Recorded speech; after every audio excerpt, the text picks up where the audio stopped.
welcome to the Starting Line podcast with me, Rich Lee. Today we are talking to Ellie Simmonds. Born 1994 in Derbyshire, but growing up in Edridge near Birmingham, Ellie is arguably the most famous British Paralympian today. She first came to national prominence at the age of just 13 when she won 2 golds at the 2008 Paralympics. That year, she was awarded an MBE, the youngest person ever to achieve that honour. She is the youngest of 5 children and was born with achondroplasia, which is a form of dwarfism.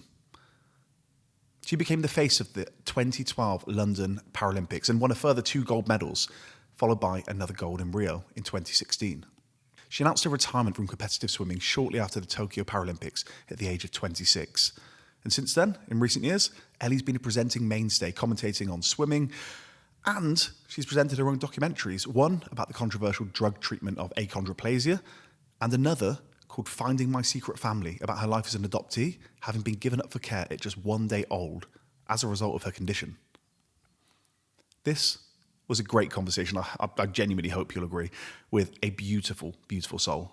So I just want to say thank you very much to Ellie, thank you to her agent Nick, thank you to the London Broadcast Studio, and thank you to you for listening, for watching, whatever you're doing. I want to say, you can follow us, that's Starting Line Show, on Instagram, on TikTok, on Twitter. Just search for the Starting Line Podcast on Facebook, on even LinkedIn. You'll find us there. You can read more about the show and about me on startinglinepod.com. You can subscribe, obviously, if you're watching this on YouTube or wherever you listen to your podcasts. Most people don't. They'll listen to an episode, they think, oh, I really enjoyed that. And then they won't actually subscribe and then get the future episodes that they might well have enjoyed as well. So make sure you do that. I think that's everything.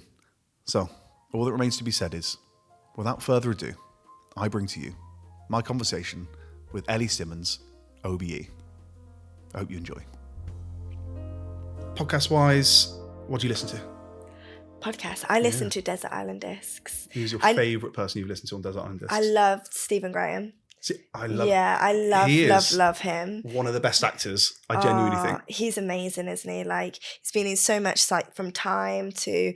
He's a bit in Peaky Blinders like for me, I just listened. What was that chef one he did? Wasn't it? What was it called? Where it was like 20. It was a film, wasn't it? And it was all the run through. Shot in one day. Again, I can't remember what that's called, but I remember that. But like, he's in so many things. I love him. Listen to him on it, and I love like Kirsty Young and Lauren Laverne on it, and I find their voices really, like, for me, quite relaxing. And that's why I like listening to at night time just a podcast like Desert Island Disc, just to truly relax. And does it send you off to sleep? It does, and that's the main thing, because sometimes when you're at night, I'm very much an overthinker and think about absolutely everything. Do you know what my partner started doing is she'll listen to something called Case File. Now Case File is true crime. So basically, you're trying to get to sleep, but all I can hear is this low level, talking about murder and rape and all this stuff. And I'm like, I'm trying to sleep here. What a thing to listen to, because I could give her nightmares as well. Oh, God, I don't know. She's clearly, like built up a tolerance or something. Yeah. But do you listen to anything else? No, at the moment, that's it. Yeah, I'm not really. I'm trying to think, what else have I listened to? Sometimes Fern Cotton's Happy Place. Sinead Beck's got one that I've listened to all of hers, but she only had one series, so I listened to hers, and I really liked her voice, and I like how she talks. And again, she's got dwarfism, the same condition as me, so I really like. She interviewed from Victoria Beckham to who's the guy in Schitt's Creek? Dan Levy. Yeah. So is he the American Pie guy? That's his dad. That's his dad. Right.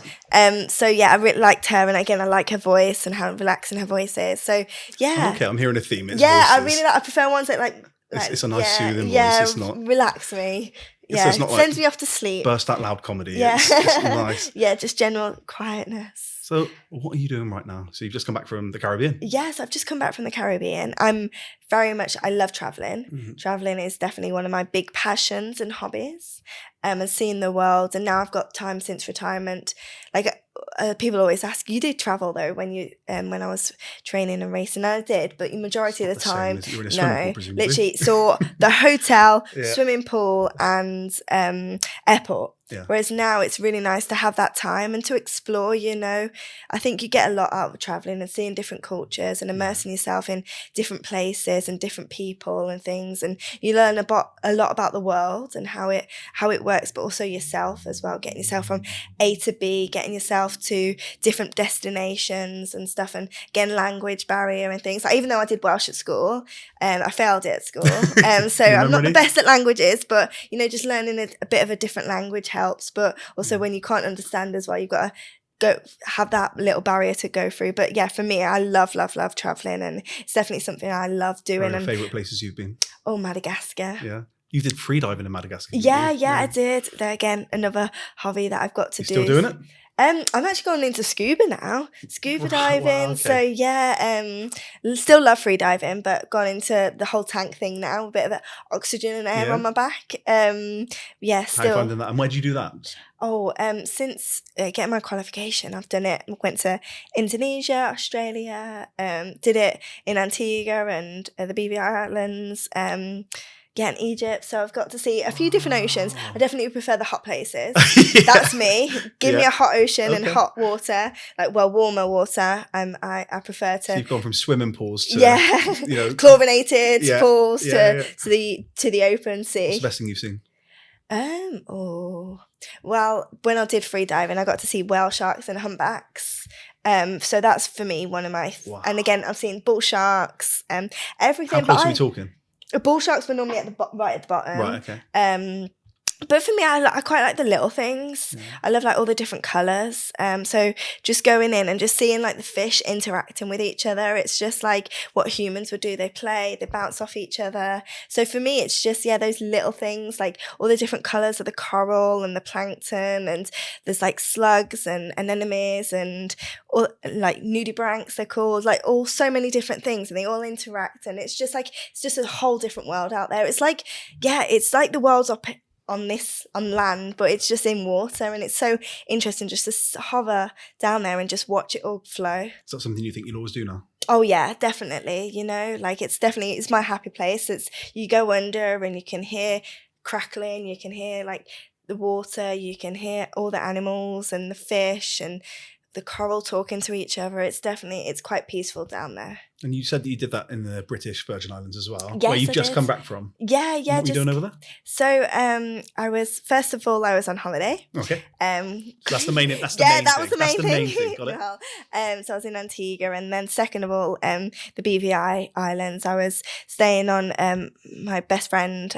She's got a friend, Alison, who has a farm, but also her farm is a rescue and a rehabilitation centre for animals.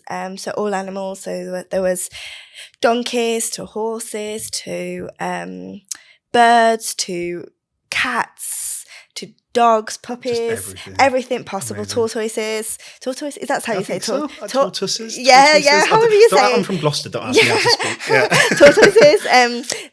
And it was just so nice to see like the work that they do, and like how they find like, again, there's dogs and puppies and cats and kittens that are all homeless and found on the streets, and they rescue them and give them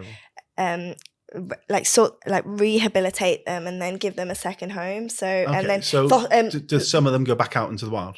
No, so some of them actually get adopted. Well, all of them, get adopted.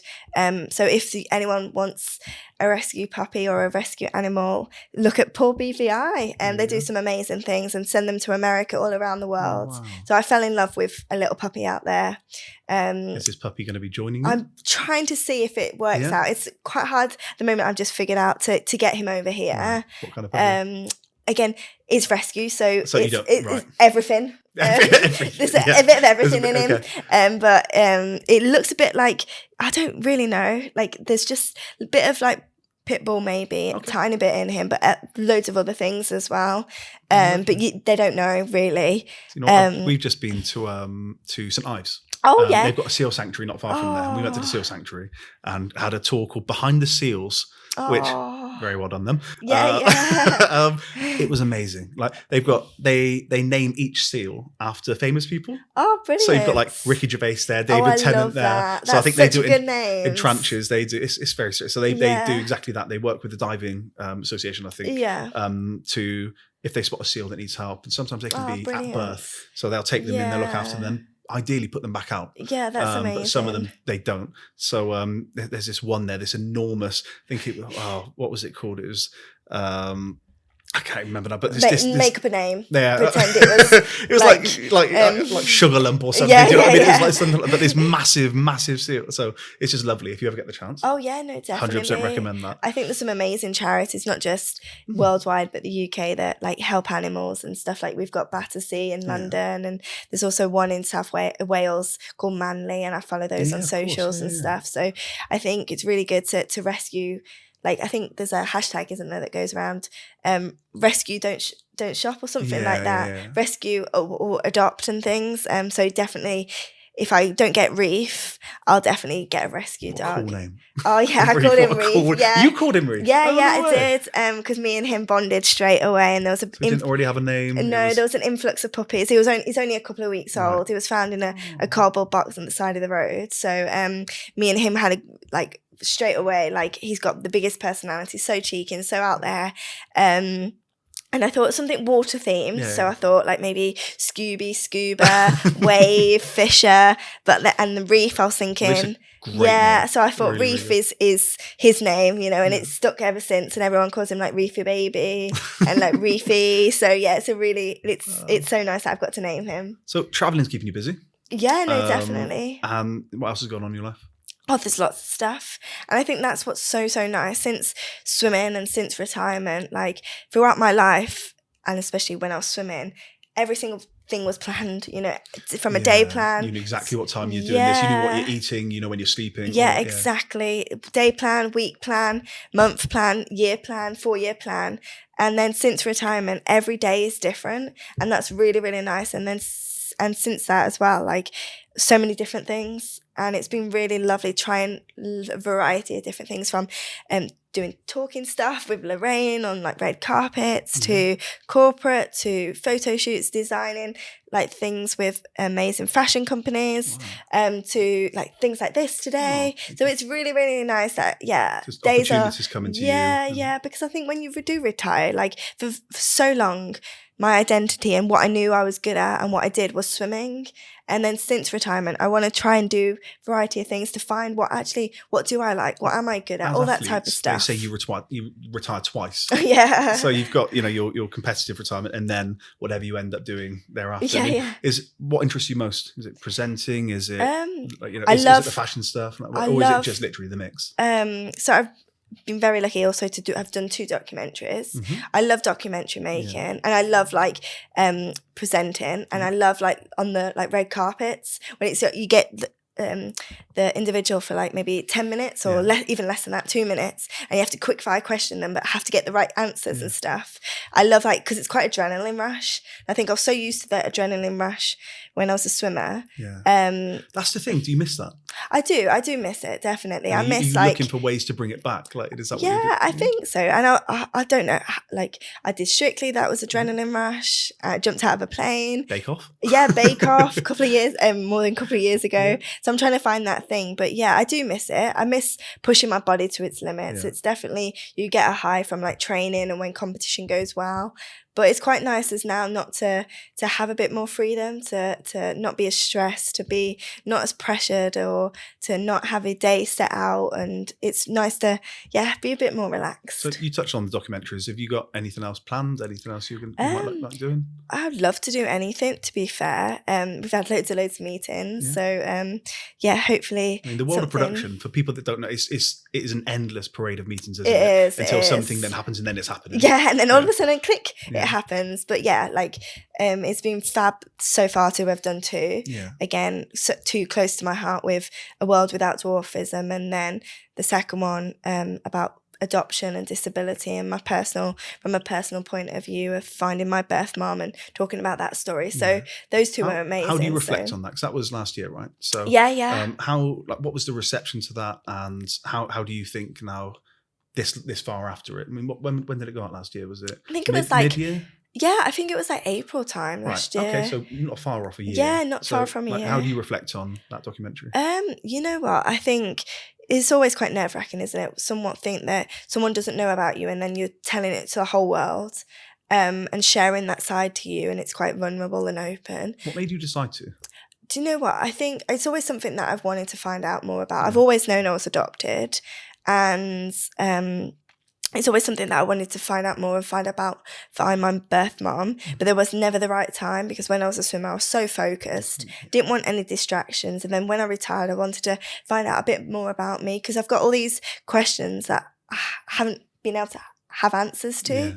So I thought it was just the right time. And then linking with the whole disability and talking about disability in society and the care system, or stuff like that. And then I was astonished at the stats. Yeah, so I watched it again with my partner the other day, and we were thrown by, what was it? It was 1,303 people that said, we'll adopt. Yeah.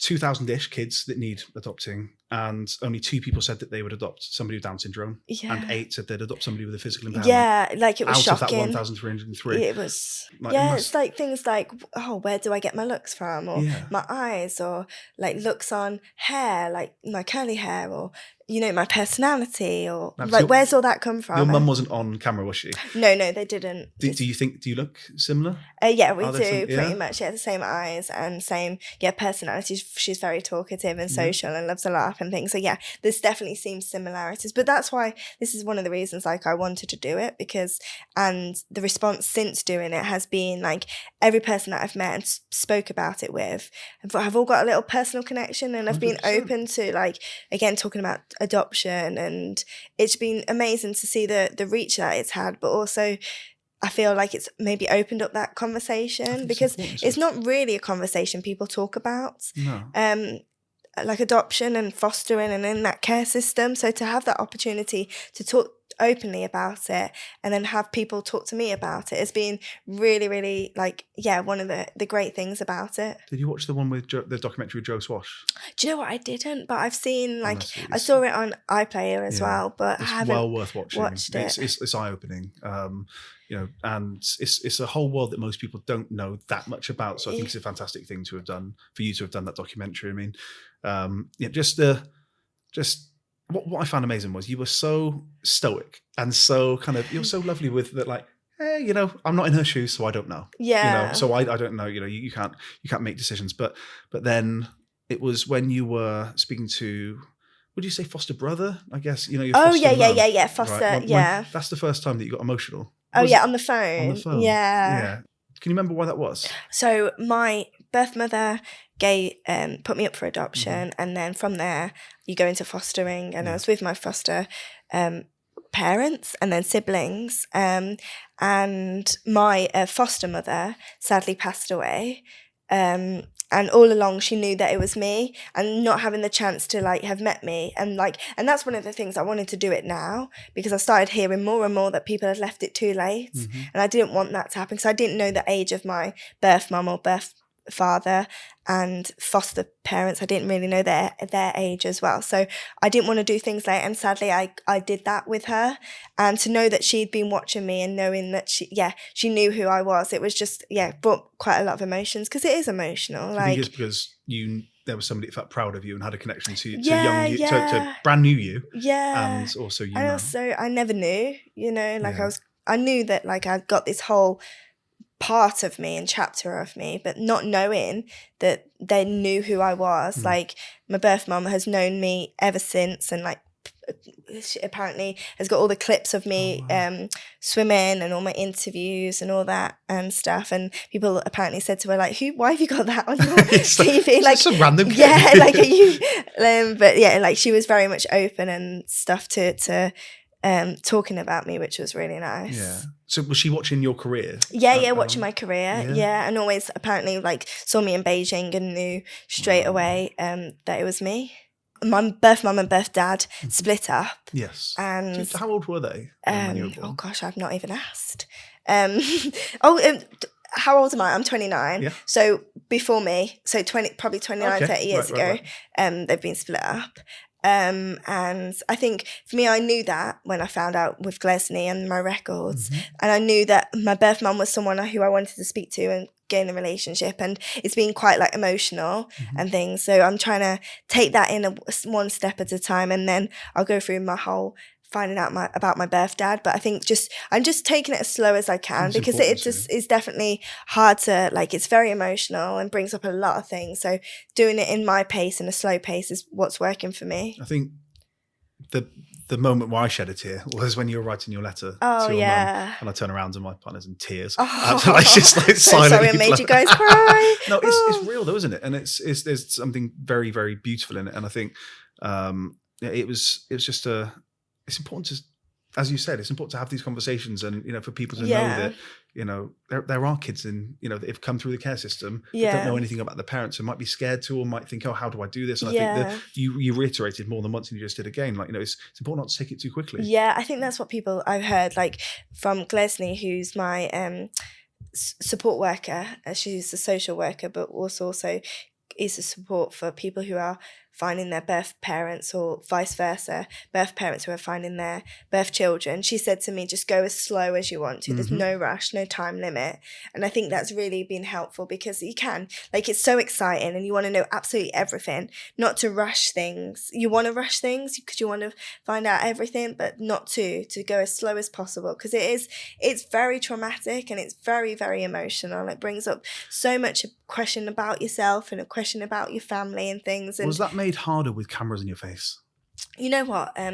It didn't actually. No, because I have a really, really good relationship with Jazz and Flora, who they're on the production side. Yeah, they were the camera people, and it was really nice because it was just them two straight us all the time. Like, so it felt like, because we have got a really close relationship. And it's so small, because sometimes, when you do camera stuff, there's loads of teams, but to have just two of them filming and things and doing the whole process, it was nice. So it still because felt quite personal, like you could share something. Yeah, because it took a year to film. It was a long time filming, because it wasn't a thing to do overnight. Like, you've got to build relationships, you've got to go through. There's a lot of bureaucratic. I think Glesney seemed lovely, by the way. Yeah, I love her accent. Like, for me, like living in Wales for 7 years, like hearing Welsh people, it just takes me home. Yeah. It's just so nice. So she's from Wales, and she was really supportive in the whole process. So I had a really good team around me. You said that being rejected, so a quote from that is, being rejected at the start of your life is a big reason why you believe you've been successful and made your personality as it is now. Did that ever make you angry?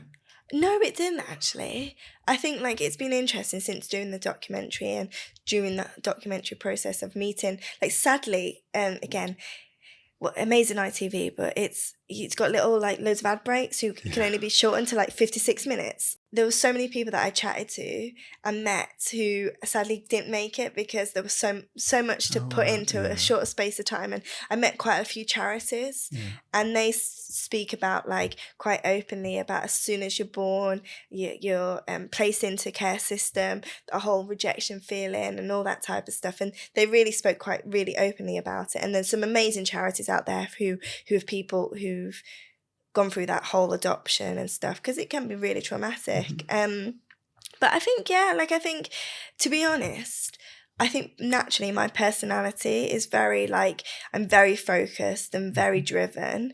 And so I think it's innate in me that I want to achieve, no matter, like, whatever I do, I want to do it to the best of my abilities. And if I see something at the end, I've got, like, my blinkers on like a horse, I want to do it. So I think it didn't really have a bit of an impact, but I think I've always been aware. So you weren't angry. What was your drive then? What do you think is? Just the will to win, really. Very, very competitive, and very, very competitive. So I think just being at the top of my game and being the best athlete that I can be. I know for me, anger's weirdly a big driver. Yeah. So I'm like, I will show you. There's that kind of aspect. Maybe it is in me. So I'm not aware. I guess, what you said about podcasts, conversations like this is sometimes selfishly, like, so I'm like listening I'm listening, trying to understand your point of view. I don't know why, like, it isn't, like, I'm not angry, because I think I wouldn't be who I am today without it. I guess your upbringing seems like a wonderful Like, Val and Steve. Yeah, Val, that's Steve. right. You're one of 5. Yeah. You're one of 5 I'm as one well. of 5 as well. Yeah, so we're similar. Were you the youngest? I'm the youngest. What are Right, you? Second oldest. Second oldest. Yeah. What was it like being in that position? Second oldest. Because they say the youngest is sometimes the best. Yeah. I guess my life was very, very different to yours, as you describe it. Yeah. As I say, it was quite a violent one, and not like the nicest one. So maybe that's where that anger bubbles up from. So I'm just trying to understand. No, I things. get you. But for you, I think it sounds wonderful. Like, what Val and Steve gave you. I mean, how soon did you talk to them about having been adopted? We've always spoken about it. Yeah. I think because my parents fostered anyway. Yeah. And all my other siblings are adopted. Yeah. I think it's just been something that's naturally spoken about in conversation. So there was never a time where I was like, you're adopted. It's just something I've naturally known. And I think that's been quite nice because I've always known. I've never been like shocked or surprised in finding out or things. So I think, and also seeing all my other siblings are adopted as well, and they talk very openly about it. And we've had loads of foster children go through my house, and my auntie also. It's just a busy house. Yeah. My auntie also used to foster as well. Wow. So very much as a family, it's quite. It's very much spoken about. So they've never been public facing, have they? No. What wonderful people to do that. What do you think was their motivation? To foster, to foster, to adopt, to build a family of. I think again, personal stuff with them, but then also I think they've always been really open with disability. Yeah. My sister next to me, Katie, has dwarfism, and my older sister has learning disability too. And like my cousin, she's also adopted, and she has Asperger's. Autism. Yeah. So I think we've always been like really open to disability. Yeah. But yeah, I don't know why. Like they're just a welcoming family. Like so. I mean, yeah, it's wonderful.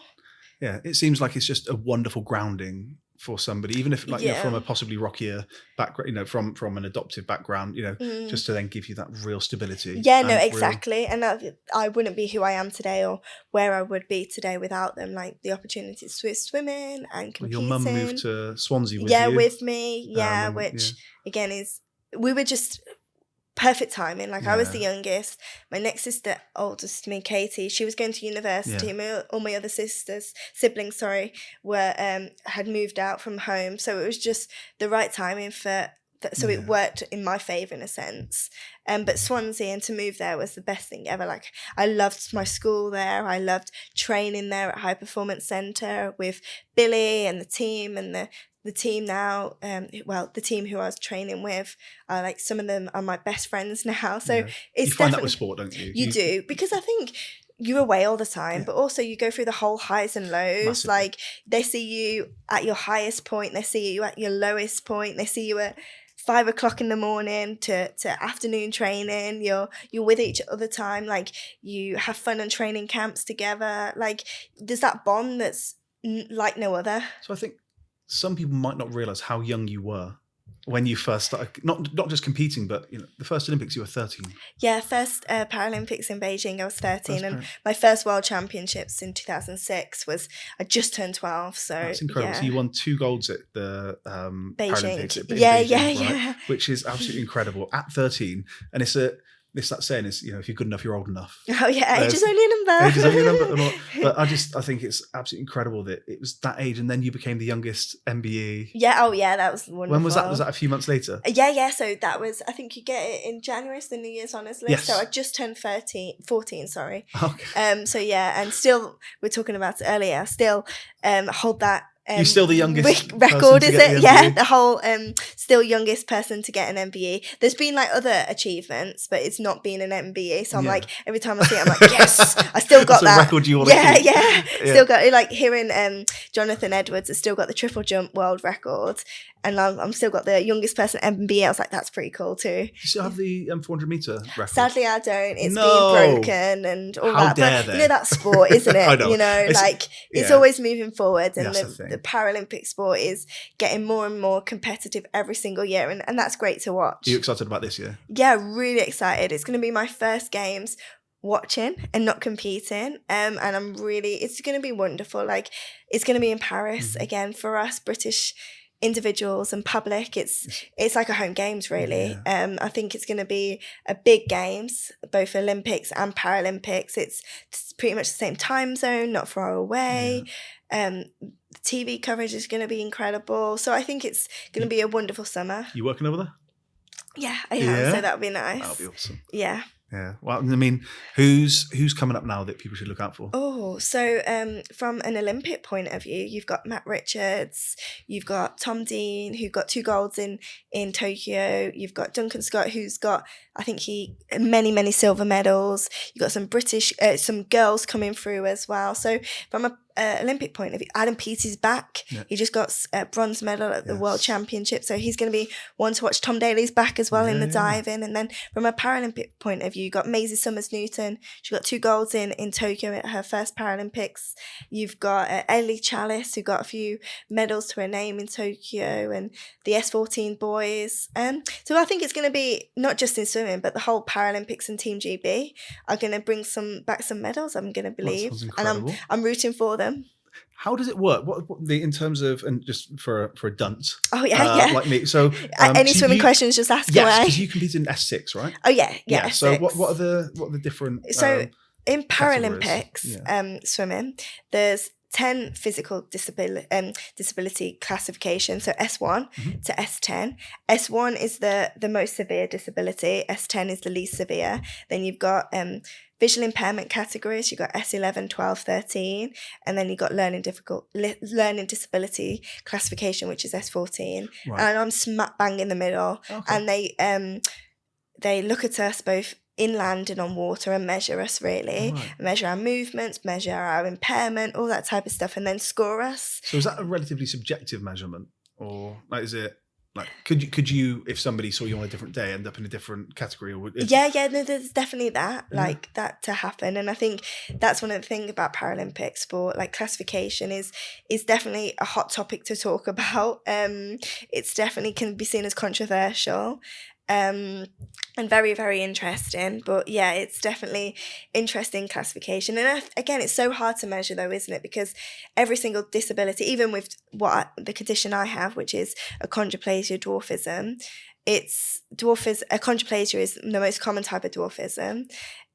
Even our condition, every single person is different. Yeah. Whether it's height, limb length, all that type of stuff, and yet we still swim in the same category. It's really hard to compare and measure, and yeah, so it's definitely a tough conversation and a tough topic, really, of talking about classification. Did you so does it work like you get given a classification and typically that's the one that you do get reviewed, right? Yeah, whether it's before a Paralympics or at certain ages, you do get reviewed. Was it Nairi Lewis? Yeah, Nairi Lewis. Good memory there. Good name. I've been doing research. Yeah. She was S6 as well, right? Yeah. So was. Did you always? So I think I remember listening to you saying you were 10, seeing her on TV. Yeah. And thinking that's what I want to do. Yeah, no, I watched her in Athens 2004. Yeah. I think you hear to the day, don't you, now that people watch like Olympics or Paralympics or certain sport and get inspired. For me, it was watching Athens 2004. Paralympics, sitting on the sofa as a youngster. And you were swimming already by this? Yeah, I was swimming. Yeah. I was swimming with non-disabled youngsters, so I wasn't winning. I wasn't doing that well, but I watched her and watched the Paralympics and got inspired and was like, how old do you have to be to go to the Paralympics? How do you get a gold medal? And I think that's when I was like, I want to go to a Paralympics. I want to get a gold medal. I want to achieve that dream. Mm-hmm. You never think that you will ever achieve it, do you? And like, let alone go to 4 games and stuff. But yeah, that was my turning point, really. Yeah. Have you met her? Yeah, I have. I met her, and then she was a teammate for many, many years, and a friend as well. Yeah. So how old would she have been in 2004? Oh gosh, you're asking me with maths. I'm just trying. Like, what's the age gap between you two? Oh, do you know what? I don't know. I think she's probably be about 10 years older than me. Okay. So It's like still close enough to now, I think at this she's age. 40 something. Yeah, at this age, like your friends. Oh yeah, we are friends. Yeah, and because you know what, when you're 10 and somebody's 20, you're like terrified. But now we're really good friends. Yeah, like we go to our friends' weddings and all that type of stuff. So yeah, she's definitely. So she knows that she was. Yeah, she did. Yeah, and like I remember meeting her for the first time in that the December of 2004, and just being so in awe of her. And she presented me with my medal and things, and I was just like she was my inspiration. And now we were teammates, Beijing and onwards, and now friends. That's incredible. Yeah, and like I guess it just speaks to the power of representation, doesn't it? The power of like media showing the Paralympics, it basically shining a light on it in the way that it feels like they do now. It does, definitely. Like it's been incredible in my career to see the transformation, the progression of Paralympic sport. I think you've been a huge part of that. Oh, thank you. Do you think so? Do you feel so? I don't. No, I don't. I think just because I've been in it, like I've just been training and just going to the Paralympics. You're a kid. You're 30. I think sometimes it's hard to wrap your head around a 13-year-old. With everything that's going on when you're 13 anyway.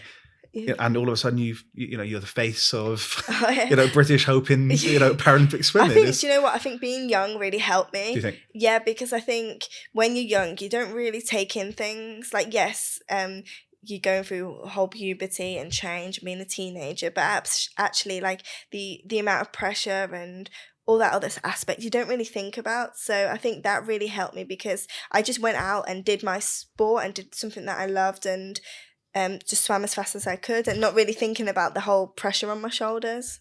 You must believe that role models are kind of a hugely important aspect for hugely, yeah. And I think it's really it's amazing to see the transformation and what has changed with Paralympics and the Paralympic movement and Paralympic athletes. We're seen as the same as Olympians, and we're seeing the Paralympics is seen on TV, like the likes of Channel 4, things like The Last Leg now is on everyday TV. You've got many different disabilities. You've got Peter Dinklage on TV all the time, Rosie Jones, all that type of stuff. And it should be, TV is the one that can change perceptions and is so powerful that if people see that on TV and see representation of all on TV, it can change the perception of society.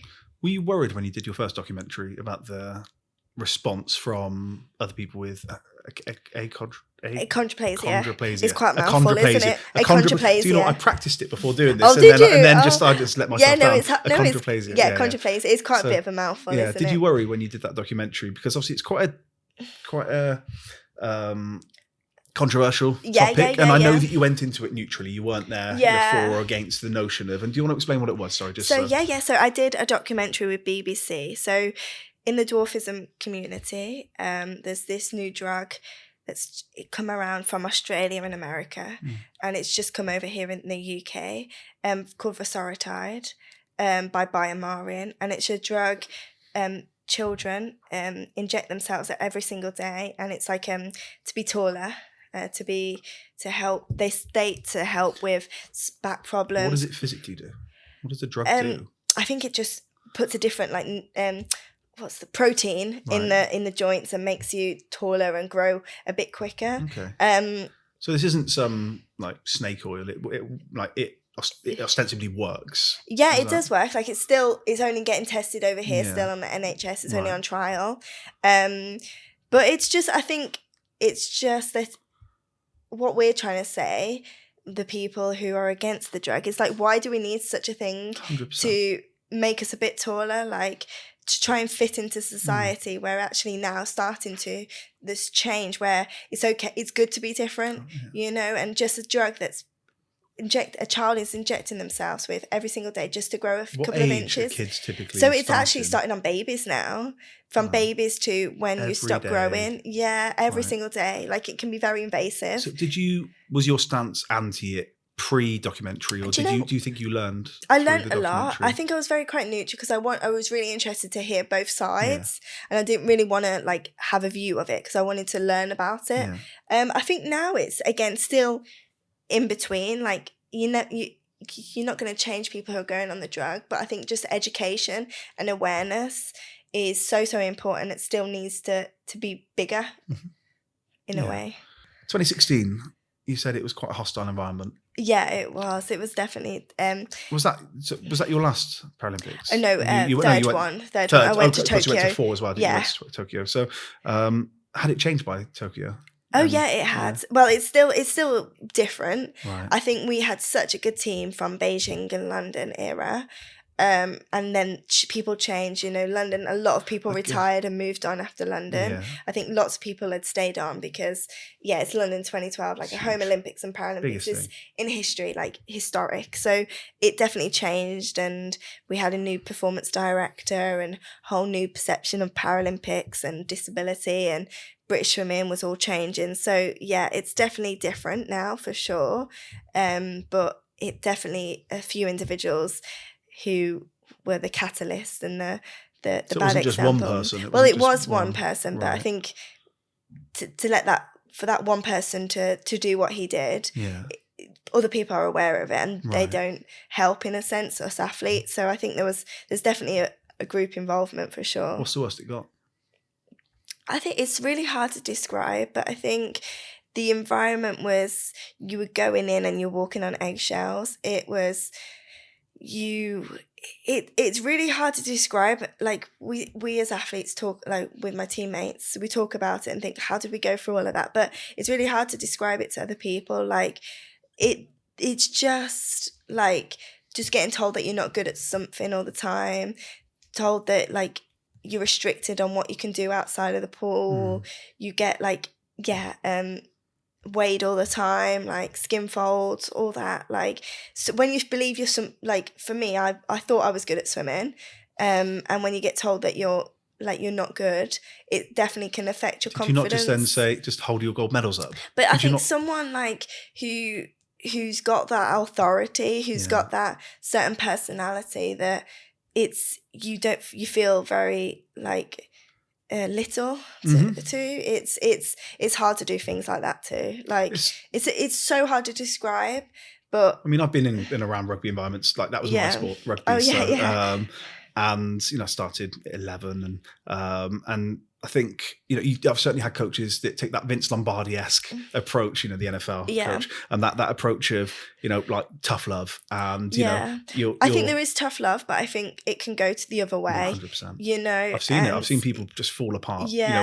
When they become the subject of that coach or coach's kind of ire and aggression, then they get singled out for everything they do, and then suddenly they can't catch a pass. Suddenly they can't make a tackle. And I think there's that balance. I think like Billy, who was my coach for so long, he, during that period that I moved up to Manchester, he moved to China to pursue his things after, and then came back and started coaching me again. But he's got that balance where he can push me. It's carrot and stick, isn't it? Yeah, he can push me to my limit and knows what works for me, but also can put her arm around me when he needs to. We can sometimes chat for hours just talking about things, but then when work comes to work, he can get the best out of me. And I think that's what makes a great coach, is that whole balancing. It's not, it's pushing you, and because you've got to be pushed, like it's sport, it's competitive. You want to get that gold medal, you want to stand on top of the podium, but also it's about seeing you as a person as well, and not just seeing you as a machine. I think you said, was it a happy swimmer is a fast swimmer? Yeah, that's what his saying was, because when I was always happy, like in the water or outside the water, I always swam the best, because I think when you're happy, everything's good, you just feel good in yourself and life's good. So I always used to swim the fastest when life was like that. It's funny, cause from a corporate perspective, I always say it's like a three. It's like, if I've got a happy team, they'll do great work. If they're doing great work, clients are happy, and it comes back around. Yeah. So you can't win without a happy team. No, literally. And it's also like respect, and like me and Billy and the team, we always used to do things outside the water, like we used to celebrate everyone's birthdays, went bowling. Like there's been many times that we've gone out drinking till like after competitions, that is, but just to like see each other as humans and have fun outside of the training environment. And I think you were quite able to separate between competitive Ellie, in the pool. You've said that there are two of you. You've got you've got the one in the pool, the competitive one, and then on the podium or post, and then you've got just you as a person. Like, I think when you've got somebody like you that can switch up between those two things, I think surely that's a coach's dream. Yeah, I think we just clicked straight away, me and Billy. Like, I wouldn't have been able to achieve what I did without him. And I think you've got those relationships. You see it with like Clive Woodward. Trying to think who else is famous coach, Bob Bauman and Michael Phelps. Those natural people who are talented, but also your talent needs a coach that gets you to the end goal. And it's you work as a team. Like, you see me in the water, but I had a massive team around me all the time. Like Nick, my agent, to my parents, to Billy, to Andy at S&C, to my psychologist, to physio, masseuse, all that type of stuff. Like, there's a whole team around me to become the best athlete that I can. So yes, you see me get that gold medal, but everyone else deserves it behind closed doors as well. And I guess, they must have like a collective pride, and almost feel like it's theirs too anyway, surely. I hope so, yeah, because they deserve it as much as me, really. I know I'm the one that goes thinking, has the swimmers up and down, but Do you miss it? No, I don't. You don't? No, I don't at all. I knew it was the right time to retire. I was ready. So you were 27, right? Is that right? 27. When you retired? 26, so, 27, I think, So, that's, as you say, 4 games. 5 golds, countless world championship wins and things like that. It was incredible. But you're quite happy to just leave that where it was. Yeah, no, I am. It was the right time, ready to move on. I'm started getting back in the pool a bit more at the moment. Like, swim once a week, I try to. But yeah, I don't miss it. Like, the competition, the pressure, all that type of stuff. I was done and I was ready to be done. How do you find your kind of competitive kicks now? Oh, trying to excel at other stuff now, and trying to like practice and get better at things. I think that's the competition side has changed from just trying to excel and be better at like practicing, like doing a good job for other people. That's what I get out at high at from now. In what way? So when you say for other people? Do you know, like excelling at like trying to be not excelling, but trying to be the best, get better at like interviewing people or talking. I think because I'm my worst critic. I evaluate everything that I've done, and if I've said one thing wrong, I'm like, that was awful. But trying to just. So you keep a diary, don't you? Yeah, I do. If somebody is to be given a glimpse of your diary, is it quite self-critical?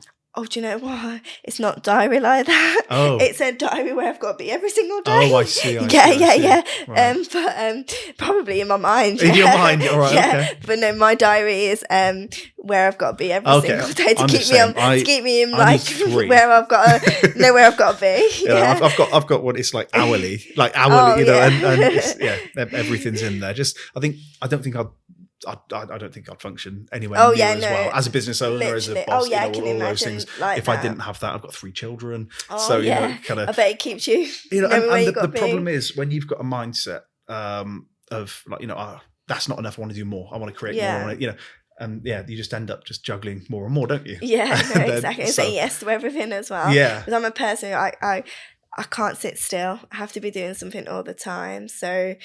I definitely, the diary does help because I'm like, I say yes to everything all the time and I'm like, oh gosh, I'm realised, So when you retired, you went travelling. Was that the first thing?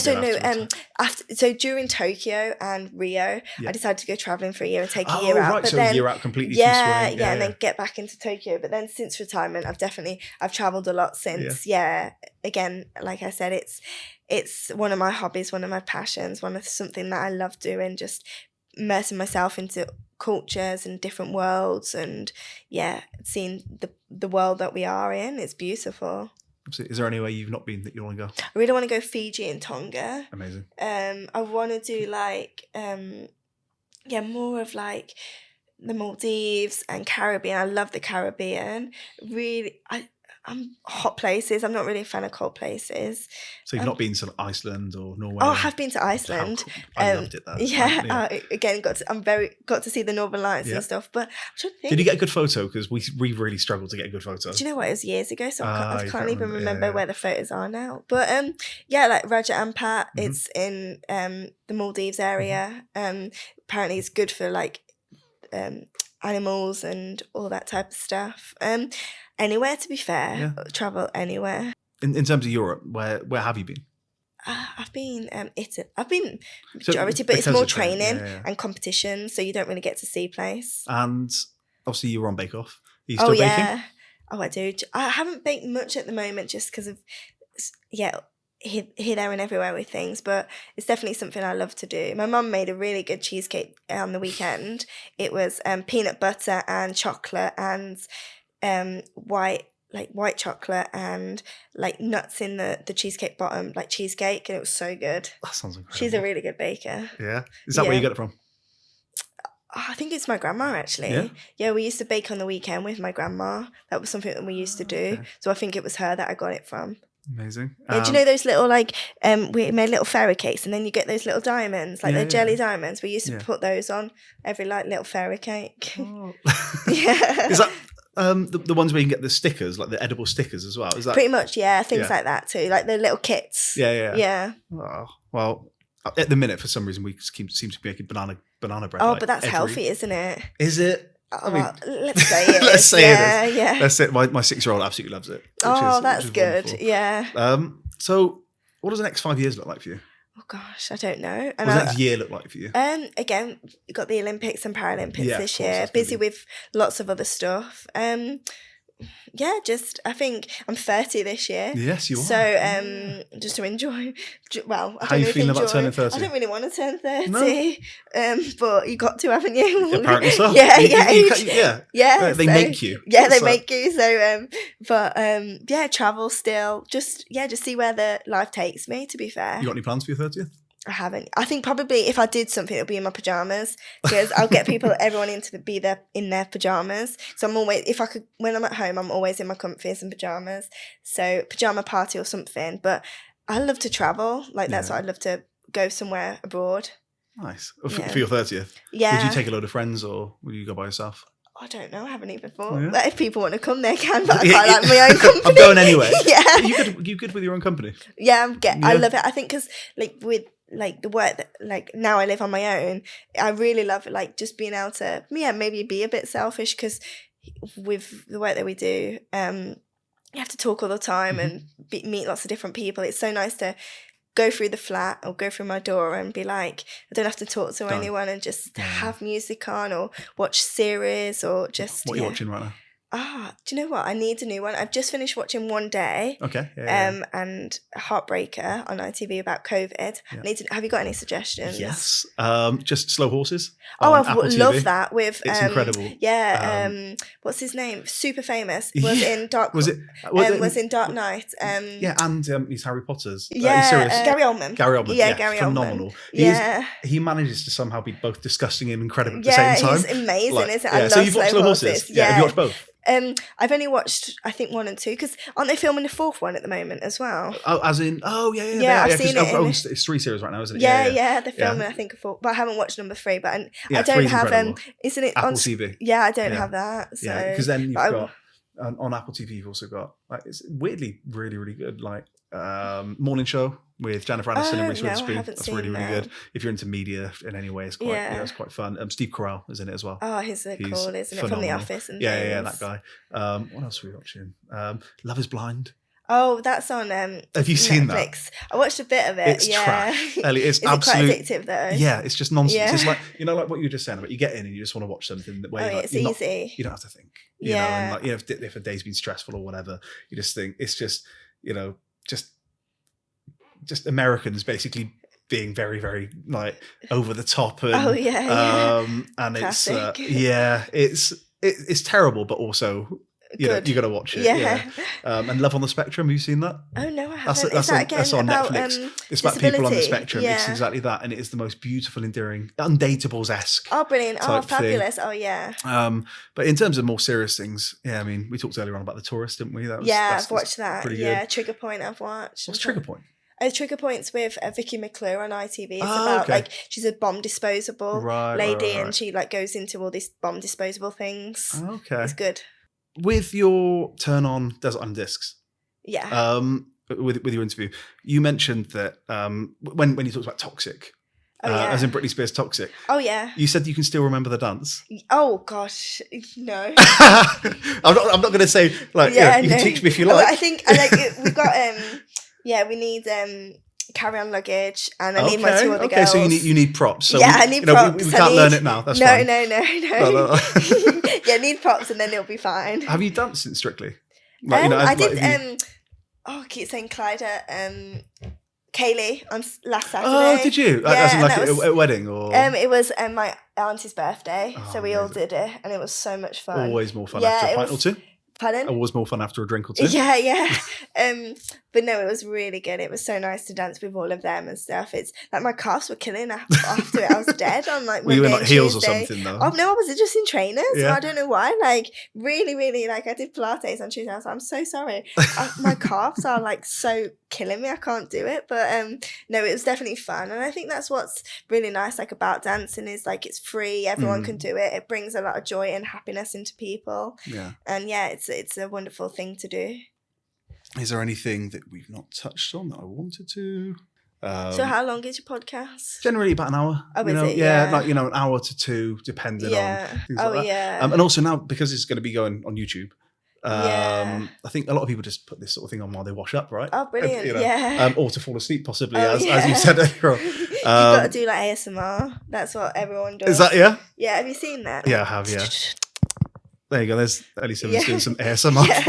I like ASMR. Do you listen to it? Sometimes, if I'm not sleeping the best, I try and so I can sleep really well, but then I can sleep not very well. Like sometimes I can last off like an hour or 2 hours a night, and like times like that I have to. You can what? Sorry. Last off like an hour or 2 hours. Oh, before falling asleep. Oh no, like 2 hours a night. Oh, as in you're sleeping 2 hours a night? Yeah, I'm sometimes not the best at sleeping. At the moment, I'm good, so fingers crossed. Why? Have you? I think lots of things sometimes go in my mind. Yeah. What's going on in your mind?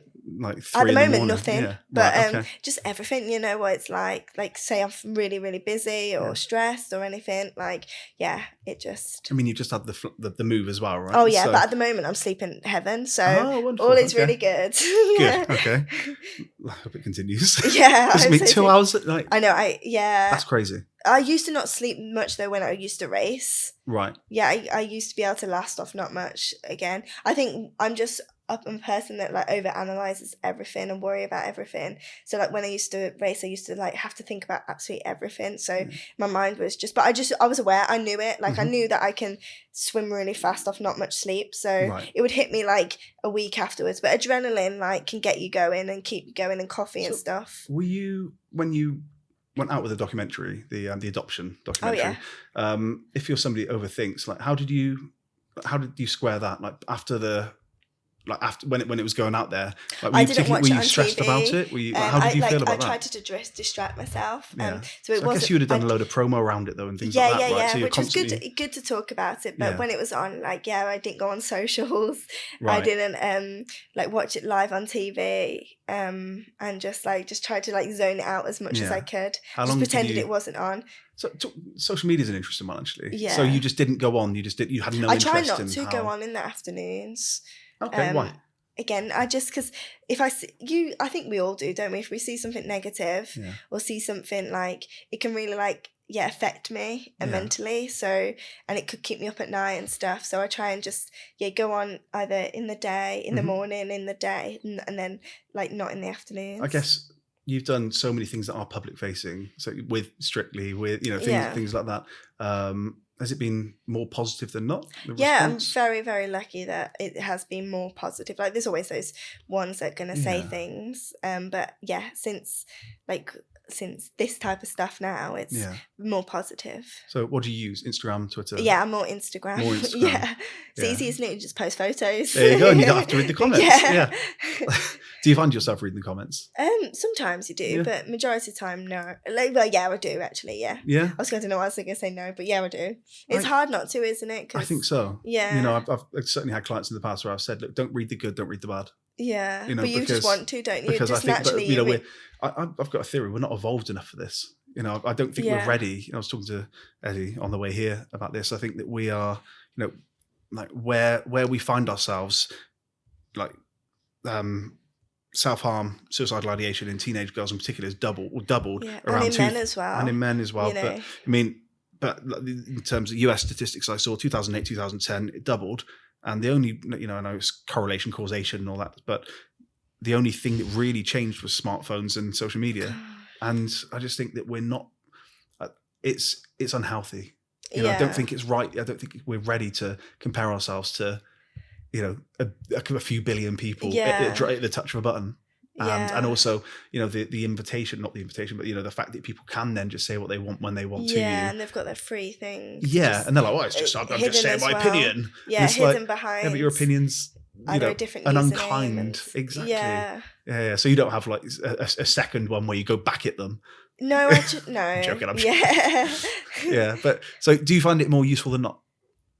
I like it, yeah. Like sometimes I go through phases with it. Sometimes like I love using it, I use it all the time, and then sometimes I need a bit of a break from it. It depends again what my mood is. Do you use it like do you ever get asked to do like brand collaborations and things like that? Yeah, I do, and again it's lovely things like that, and to ask and stuff, and again post things and see what also your friends are doing as well. I think it's quite nice to follow other people. Oh, you can do that thing, can't you? Like stories just for close friends. Yeah. I don't actually have one of those. But, do you not? No, but it's nice to see people use those and stuff. Yeah, I think I saw somebody the other day and they were like, you know, I've weirdly found myself on Will Smith's close friends list. Wow. And like, you know, so they just take see that, like, wouldn't you? Yeah, you just see.